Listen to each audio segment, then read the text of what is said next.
하나님께서 오늘 저에게 주신 말씀은 두로에 대해서 에스겔에게 슬픈 노래를 지어서 부르라는 그런 말씀입니다.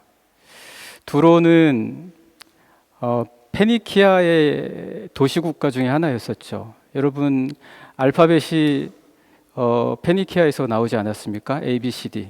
이게 페니키아에서 나왔는데, 페니키아는 두로, 시돈 뭐 이런 나라들이 함께 연합을 해서 이루었었던 고대의 도시국가였었습니다.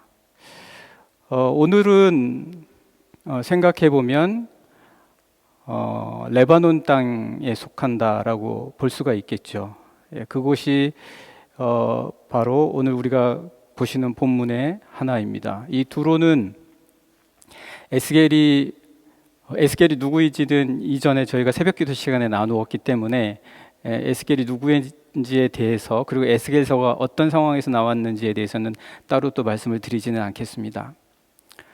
에스겔이 이 두로에 대해서 슬픈 노래를 지어서 부르라 이렇게 하나님께서 말씀 주셨을 때는 분명히 두로가 참 상황이 안 좋기 때문에, 두로가 참 불쌍하고 그 도시가 참 슬픈 일을 당할 것이기 때문에 슬픈 노래를 지어서 부르라고 하나님께서 말씀하시지 않았겠습니까? 그런데 그 당시의 현실은 완전히 정반대였어요. 에스겔이 복음을 이때 이 말씀을 전할 때가 주전 586년 앞뒤로 한 22년간 되는데, 그 주전 6세기의 상황은 두로만이 바벨론의 느부갓네살에게 멸망당하지 않고 꿋꿋이 남아 있었던 그런 시기예요. 그러니까 슬프면 이스라엘이 슬프고, 슬프면 남유다가 슬펐지 두로가 슬플 이유는 하나도 없어요. 두로는 느부갓네살이 몇 차례나 공격을 했어도 정복하지 못한 땅으로 남아 있었던 것이죠. 오늘날의 레바논의 티레, 또 타이러스라고도 부릅니다. 그렇다면 그것이 왜 정복되지 않고 꿋꿋이 지킬 수 있었냐? 여러분, 우리 같이 함께 또 우리 장년분들께서는 두브로브닉 같이 다녀오신 경험이 있으실 겁니다. 이 고대의 두로는 그 섬 주변으로 마치 두브로브닉 같은 성벽과 요새와 같은 곳이었었어요. 지금은 육지가 되어 있습니다. 지도를 보시면 티레라는, 두로라는 도시가 육지가 되어 있었지만 그 당시에는 섬이었어요.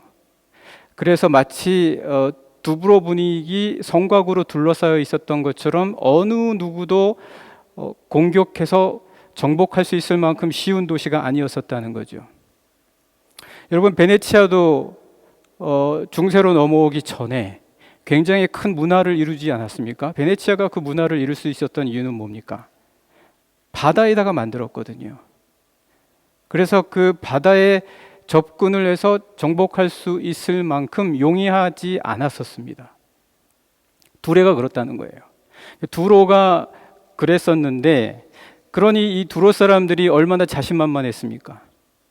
두로 사람들은 그 당시 어깨에 굉장히 힘이 들어갔어요. 우리를, 느부갓네살도 바벨론도 감히 우리를 어떻게 못한다라고 자신 있게 말하는 거죠. 그런 자신감이 여러분, 때로는 나의 아름다움처럼 느껴질 때가 있어요. 내가 너무 요즘 잘 된다. 내가 요즘 너무 일도 잘 되고 내가 하는 게 너무 잘 된다. 그걸로 자기가 아름다워질 거라고 생각을 한 거죠, 두로가. 그런 두로에 대해서 하나님께서는 모든 사람이 야, 두로는 대단하다, 아름답다라고 생각할 그때에 에스겔에게 아니, 슬프다, 슬퍼할 수 있어야 된다. 그렇게 말씀하십니다. 같이 한번 말씀 보실까요? 27장 오늘 함께 보신 말씀 1절과 2절 같이 읽겠습니다. 시작. 여호와의 말씀이 내게 임하여 이르시되 인자야 너는 두로를 위하여 슬픈 노래를 지어라. 너무너무 두로가 잘 나가고 있는데 근데 하나님께서는 에스겔에게 아니야. 너 지금 슬픔을 볼 수 있니? 겉으로 보이는 거 말고 다른 시각을 보여주시는 거죠.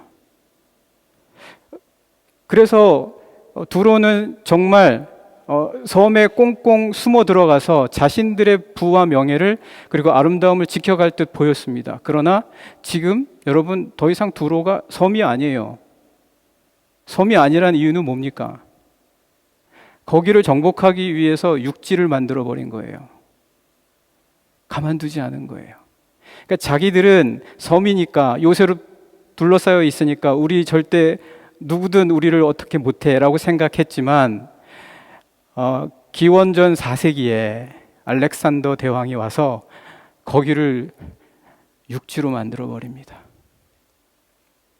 육지로 만들어서 그 아름다웠던 두로성을 함락합니다. 그게 안 보이는 거예요. 이 사람들에게는 한창 잘 나가니까 너무 잘 되니까 안 보이는 거예요. 그게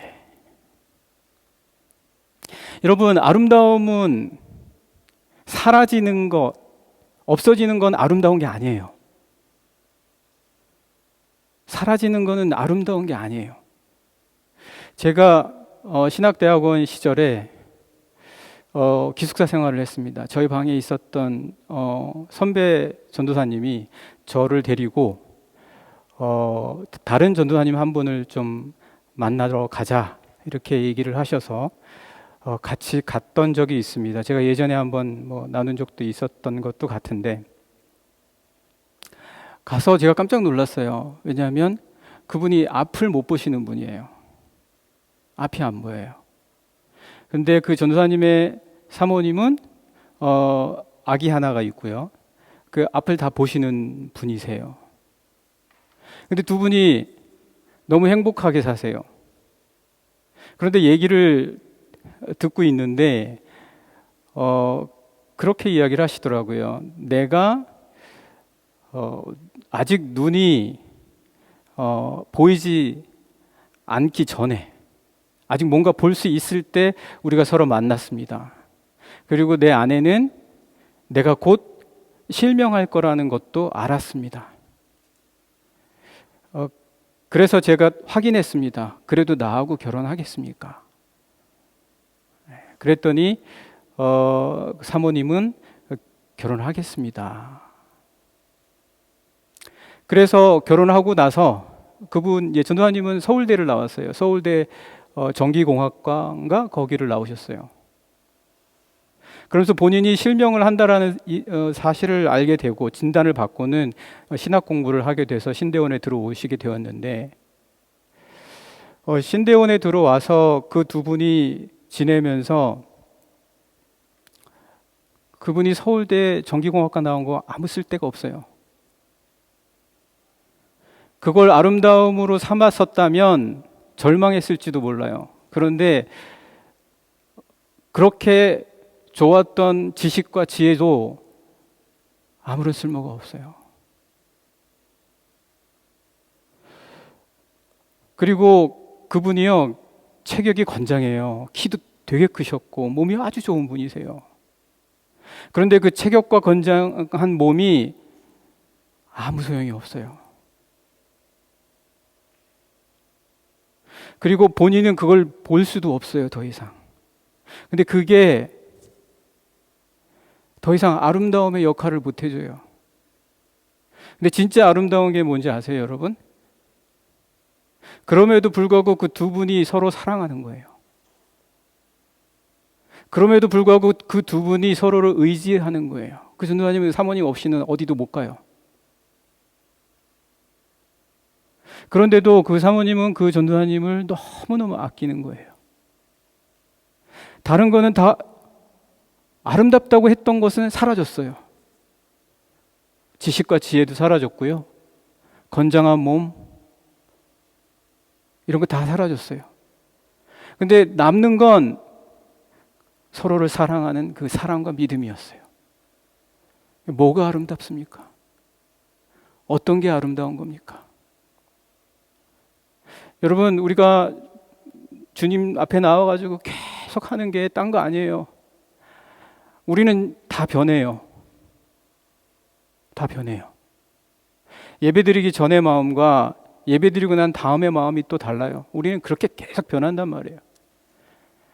직장이 좋았다가 이 직장이 또 싫어져요. 이 사람이 좋았다가 이 사람이 또 마음에 안 들어요. 그러면서도 우리가 주님 앞에 나오는 이유는 변하지 않는 것을 찾기 위함이에요. 주님은 변하지 않으시거든요. 그래서 변하지 아니하시는 그 주님의 모습을 바라보면서 주님, 저도 주님 닮게 해주십시오. 주님, 제가 모든 세상이 다 변한다는 거 압니다. 세상은 그럴 수밖에 없습니다. 그래서 제가 주님 앞에 나왔습니다. 제가 안 변할 수 있는 영원한 것이 무엇인지, 주님이 말씀해 주신 그 영원한 생명이 무엇인지, 믿음, 소망, 사랑, 이 세 가지는 항상 있을 것이다 라고 말씀하셨는데, 그 항상 있는 믿음, 소망, 사랑을 제가 조금이라도 주님께 배우게 해 주십시오. 그걸 보면 이 세상에서 아름답다라고 생각하고 바라보던 것이 다 슬픈 거예요. 아름답다라고 생각해서 그렇게 의지하고 그것 때문에 자신만만해했던 것들이 슬픈 거예요. 에스겔에게 그걸 보라는 거예요. 저 아름다움이, 두로가 말했던 저 섬이 요새처럼 누구도 접근할 수 없었던 것과 같은 저 아름다움이 도대체 얼마나 가겠냐. 여러분, 저는 가끔 제가 젊었을 때 사진 보고 지금 사진을 보면 세월이 많이 흘렀구나. 예. 하나는 얼굴이 예전보다는 덜 까매진 것 같다. 좀 세월이 지나면서 좀 얼굴이 왜 하얘지지? 뭐 그런 거 빼고는 제가 좋은 게 하나도 없어요. 그런 우리들의 이 슬픈 이 세상에 온갖 것이 다 편하는데 주님은 우리에게 말씀해 주시는 거예요. 영원한 거 있어. 영원한 거 있어. 그거 아니면 우리가 어떻게 위로를 받습니까? 사랑하는 영락의 성도 여러분, 아름다운 것은 어떤 것입니까? 변하지 않는 것. 그것을 우리 주님에게서 꼭 찾으시는 사랑하는 우리 영락의 모든 성도님들 되시기를 간절히 축복합니다. 3절과 4절을 한번 읽어볼까요? 3절, 4절 같이 읽겠습니다. 시작. 너는 두로를 향하여 이르기를 바다 어귀에 거주하면서 여러 섬 백성과 거래하는 자여, 주 여호와께서 이같이 말씀하시되 두로야, 내가 말하기를 나는 온전히 아름답다 하였도다. 내 땅이 바다 가운데 있으며 너를 지은 자가 내 아름다움을 온전하게 하였도다. 지금 이 말은 하나님께서 두로에게 그 두로의 백성들이 스스로 하는 말을 이렇게 읊어주신 거예요. 너희들 스스로를 이렇게 말하고 있지, 그렇게 말하는 거예요. 그러니까 두로 사람들은 스스로를 이렇게 말했다는 거죠. 나는 너무 아름다워. 누구가 떠오르십니까? 나르시스 생각 안 나세요? 나르시스. 나는 너무 아름다워. 여러분, 아름다움은요, 마비시키는 게 아니에요. 내가 뭔가 아름다움을 딱 봤어요. 근데 내가 막 전율을 하면서 마비가 될 것 같아. 그 아름다움 아닙니다. 제대로 된 생각을 못하게 하고, 요즘 보니까 그 오디세이라는 영화가 나왔다고 하더라고요. 그 오디세이 영화 보러 간대요. 네, 누군지 얘기 안 하겠지만 그 오디세이 영화를 보시면은 그 율리시즈라고도 하죠. 그 오디세이가 가다가 어느 섬에 가죠? 여러분 딱 떠오르는 섬 하나 있죠. 사이렌 섬에 딱 갔을 때 그 들려오는 소리가 너무 아름답잖아요. 너무 아름다우니까 어떻게 됩니까? 마비가 되는 거예요. 너무 아름다운데 나를 마비시키면 이거 아름다운 거 아니에요. 제대로 생각 못하게 하면 이거 아름다운 거 아닙니다. 우리는 생각을 통해서 하나님과 교제해야 되는 사람인데 이 생각이 마비가 되면 어떻게 되겠어요? 여러분, 다윗이 모든 것이 좀 이루어지고 난 다음에 옥상에 이렇게 거닐고 있는데 아니 자기 눈에 딱 너무 아름다운 여인이 보이는 거예요. 밧세바가 보이는 거예요. 목욕을 하고 있어요. 너무 아름다워 보이는 거예요. 그게 왜 그렇게 아름다워 보이냐? 자기 생각에 마비를 가지고 오는 거는 이건 뭐예요? 이건 아름다움이 아니에요. 나를 마비시킨다. 이거 우리가 몰라서 그럽니까, 여러분? 몰라서 마비가 되겠냐고요. 잠언서 읽어보세요. 전도서 읽어보세요. 지혜가 큰 길거리 한복판에서 외친다. 지혜가 큰 어귀에서 외친다. 누구나 다 알아듣도록 이미 하나님께서는 말씀을 통해서 우리의 생각과 정신을 어떻게 지켜야 되는지 다 알도록 얘기해 주셨다는 거예요. 근데도 우리는 사이렌 소리를 들으면 거기로 가는 거예요. 그건 아름다운 게 아니에요. 아름다운 게 아니에요. 아름다움은 우리를 감동시켜요. 우리를 감동시켜서 더 생각할 수 있는 능력을, 판단의 능력을, 사리 분별의 능력을, 침착하고 온전하게 바라볼 수 있는 은혜를 주십니다. 사람들이 이 초대교회 시절에 예수님이 십자가에 못 박히시고 난 다음에 부활하셔서 승천하시고 난 다음에 오순절 마가다락방에 다 같이 모여서 기도할 때 사람들이 뭐라고 했습니까? 저 사람들 술 취했다. 그러니까 베드로가 어떻게 얘기합니까? 잠깐만 말씀 보실까요? 사도행전 2장 말씀 함께 보시겠습니다. 사도행전 2장 14절 말씀 보시면 베드로가 11사도와 함께 서서 소리를 높여 이르되 유대인들과 예루살렘에 사는 모든 사람들아 이 일을 너희로 알게 할 것이니 내 말에 귀를 기울이라.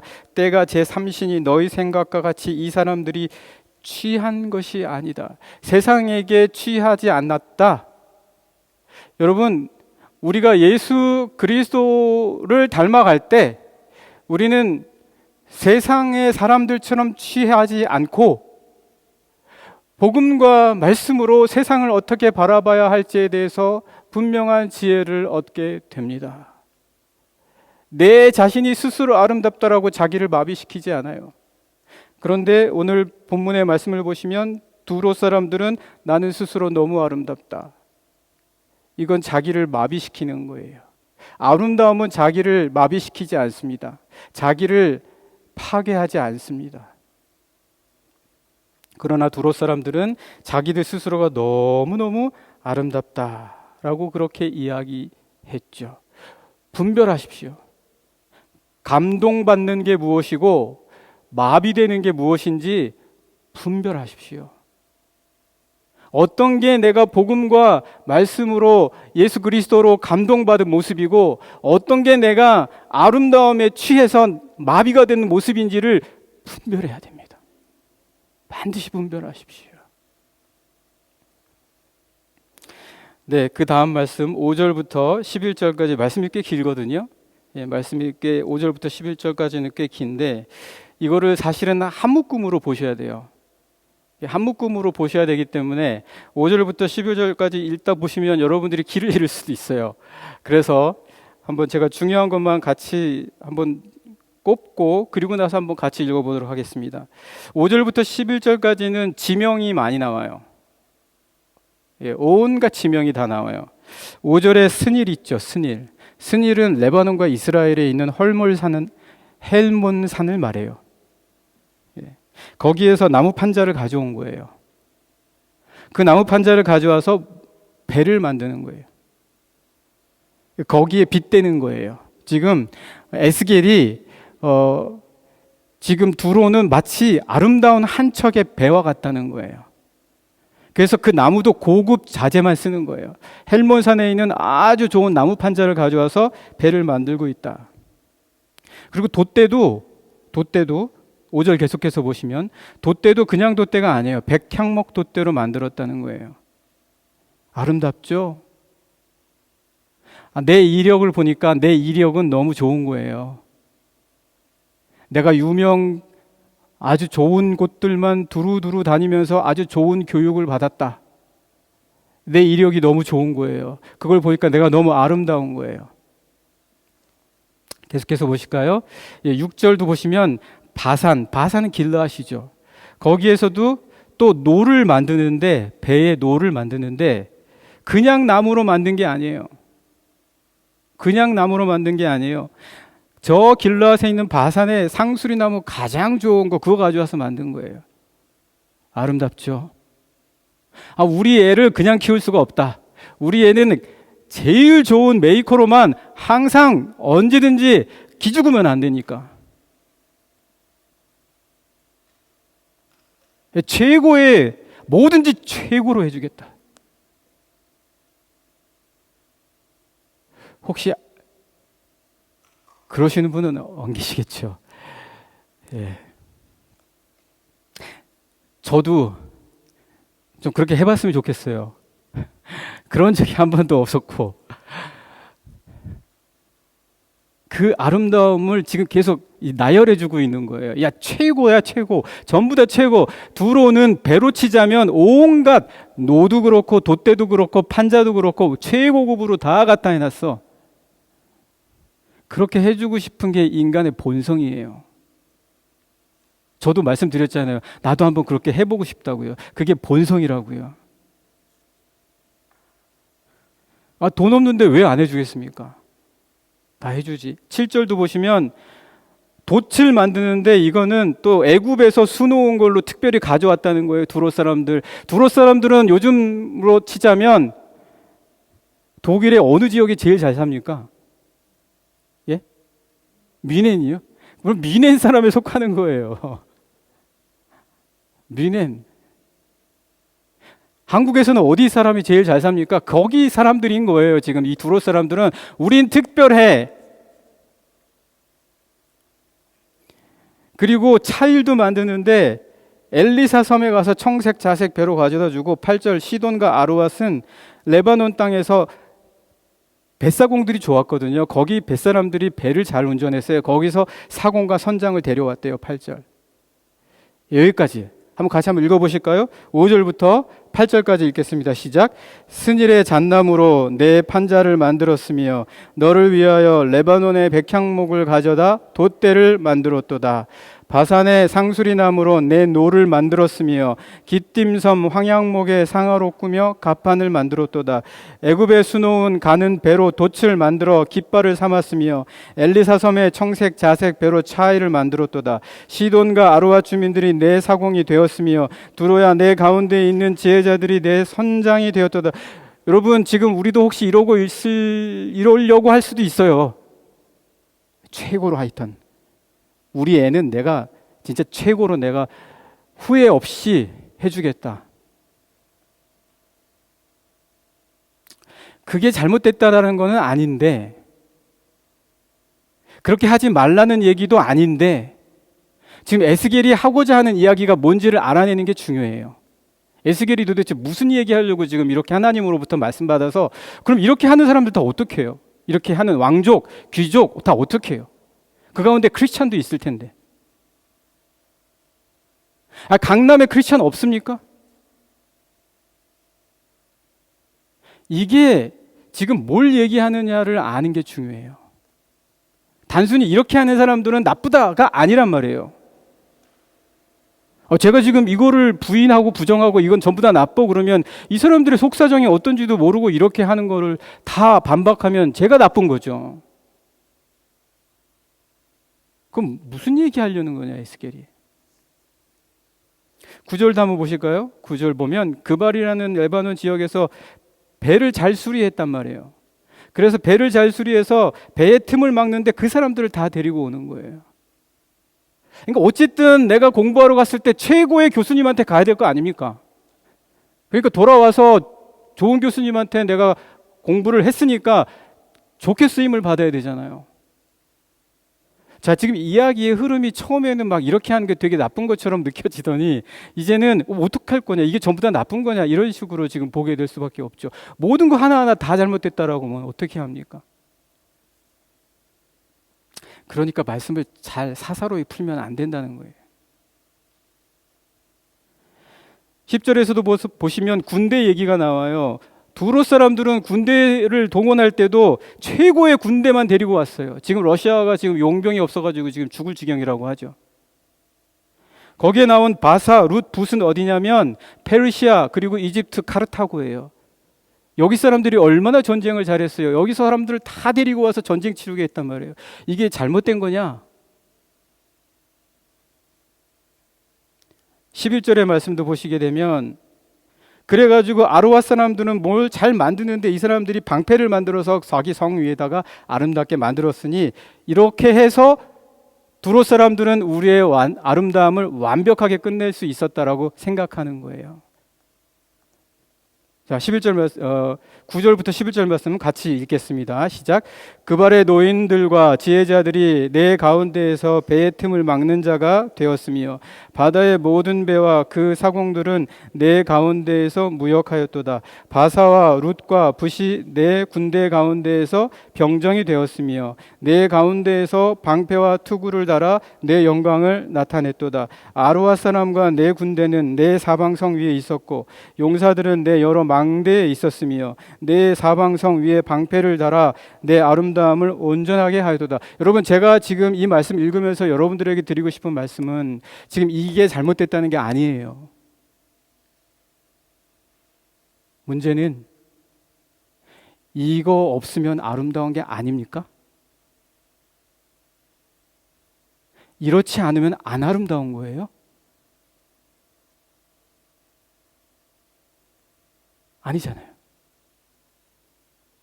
이걸 아름다움이라고 생각해서 이게 없으면 절대 안 돼. 그러면 절대 아름다워질 수가 없어요. 만족 못 합니다. 아무것도 걸치지 않았어도 아름답다. 어떤 옷도 입지 아니하였고 벌거벗었으나 부끄러워하지 아니하였다. 한번 우리 옆에 분들을 보시면서 이야기해 주십시오. 아무것도 치장하지 않았지만 아름답습니다. 얘기해 주십시오. 얘기하기 싫으십니까? 여러분, 다윗을 보고 하나님께서는 어떻게 말씀하셨습니까? 너가 아름다운데 아름다운 이유가 얼굴이 붉어서야. 얼굴이 붉어서 아름답다라는 뜻이 뭡니까? 얼굴이 붉다는 뜻이 뭐예요?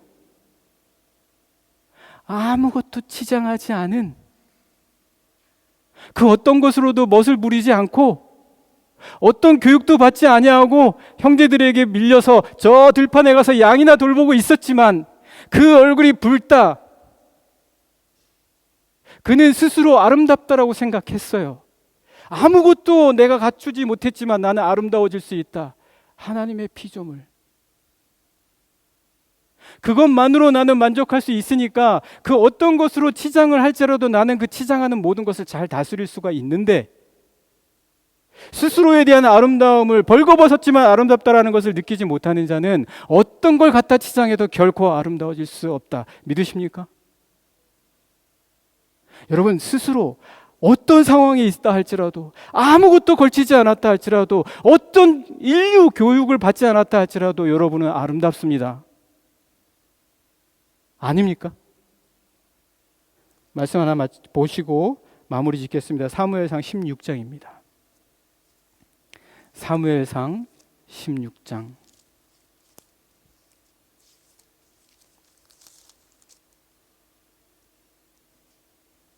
사무엘상 16장 11절부터 보면 더 좋겠습니다. 사무엘상 16장 11절부터 같이 읽겠습니다. 시작. 또 사무엘이 이새에게 이르되 내 아들들이 다 여기 있느냐? 이새가 이르되 아직 막내가 남았는데 그는 양을 지키나이다. 사무엘이 이새에게 이르되 사람을 보내어 그를 데려오라. 그가 여기 오기까지는 우리가 식사 자리에 앉지 아니하겠노라. 이에 사람을 보내어 그를 데려오매 그의 빛이 붉었다.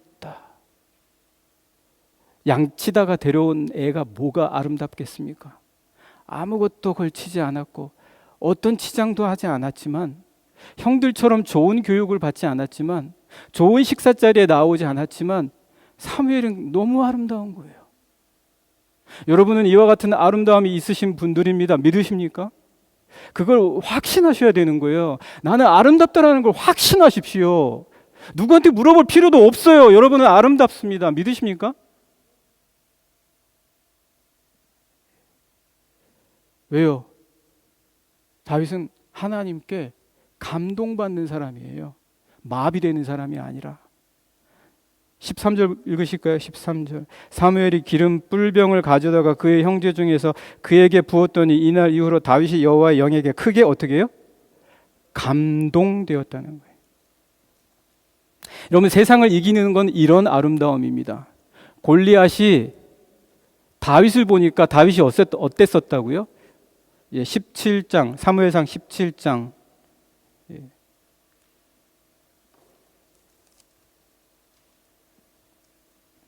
한번 보실까요? 사무엘상 17장 함께 말씀 보시겠습니다.